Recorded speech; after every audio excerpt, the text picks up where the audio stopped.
which fingers should we use when we're shooting? What are the last two fingers? Is the anatomy of the ball. It's a round sphere, so it must be delivered through the gut. Middle. Push through the middle of the basketball. That's done by two fingers. Let's take these two first. We want to keep it on the inside pads, and the thumb and the ring finger support that process to get this at the end. That's what we want. Which two fingers do we choose in this process?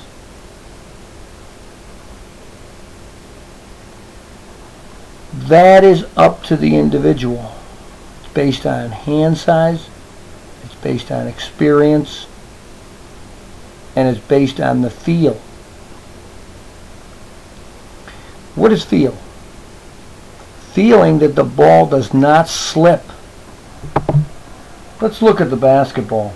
If I'm going to control this object to force it to go to the direction I want it to, one finger won't work. One finger on the basketball, and we'll use the nozzle. One finger on the nozzle at the last moment is going to be a runoff.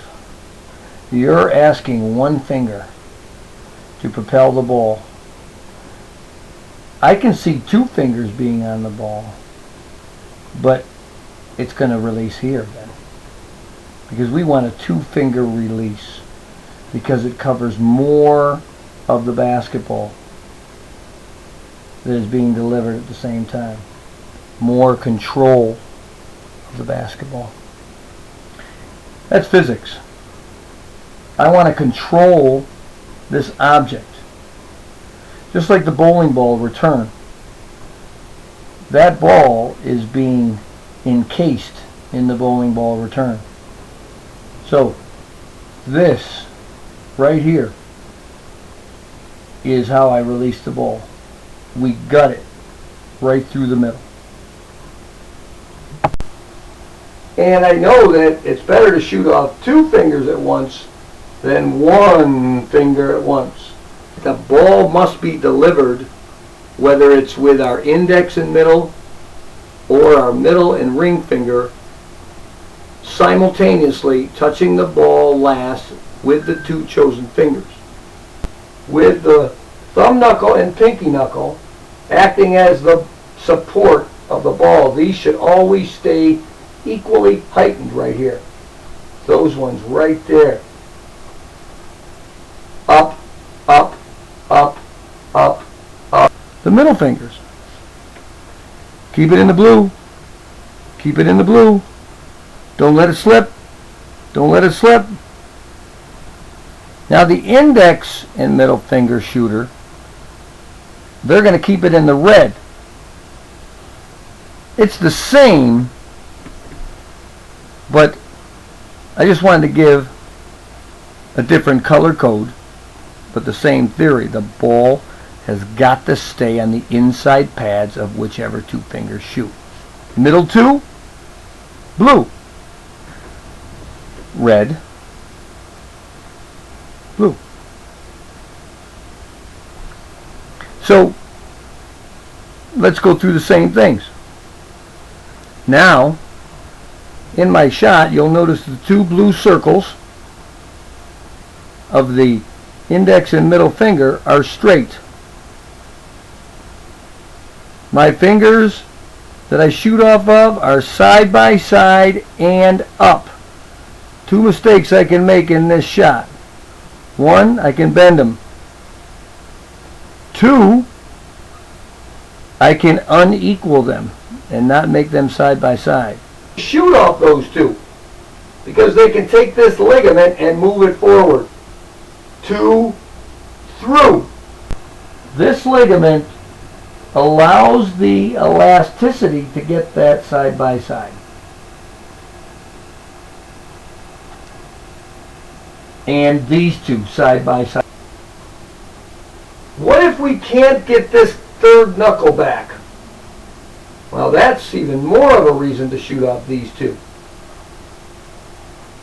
Because we can't get these two side by side. So, whichever two fingers you use, they have to propel the ball last at the same time. That's got to be on our minds when we shoot. Just make sure we have a two-finger release. And the neatest concept is that we must shoot through the guide hand. If it comes off the inside parts of my fingers facing the target, strike. Because if these two fingers release the ball at the same time, it has to go straight. It has to, because that's the direction. And these two guide the ball right to those two fingers last. And appropriately so with these two fingers, saying we don't want one to touch in the other because it's going to run off that way. If this finger touches it last, it's going to run off that way. Same this side. If I go to shoot with a two middle, if I let it go, bang, there it goes together. The two fingers are going to propel the ball at the same time, right straight to the basket. But what happens is that we don't internalize our mistakes and why we shoot. When the ball slips, well, the definition of it slipping is a one-finger release. Just get a two-finger release and make sure that the pads of those intended two fingers are equally heightened and the same distance away from the basket. Once the ball comes off two fingers at the same exact time, whether it be the index and middle or middle and ring, we want our follow-through to have a scratch the ceiling and then finish with our two fingers at the top of the basket, and our eyes should visualize the ball going up and over the front of the rim. If our two fingers touch the ceiling at the same time in our minds, that figurative example, this will provide the track to the basket every time. Thank you, Coach Boeheim, for helping me to come up with this follow-through statement. All of us have succeeded at shooting in one way or another. We have shot the ball properly. My goal in this piece is to let you know that when you did that successfully, you did that by having two fingers touching the ball last and holding your follow-through. You've already done that. So for me to pass on information to you of do this, do this, do this would be inappropriate. Instead, we are accentuating what you already have done. And by my statement being what I just said, that allows you now to train to get the ball to come off two fingers last and to hold those two fingers facing the basket until the ball goes in. It should not come off one, but come off two. And when it comes off one, that's when you feel like the ball slips. When it comes off two, that's when you know your shot is true.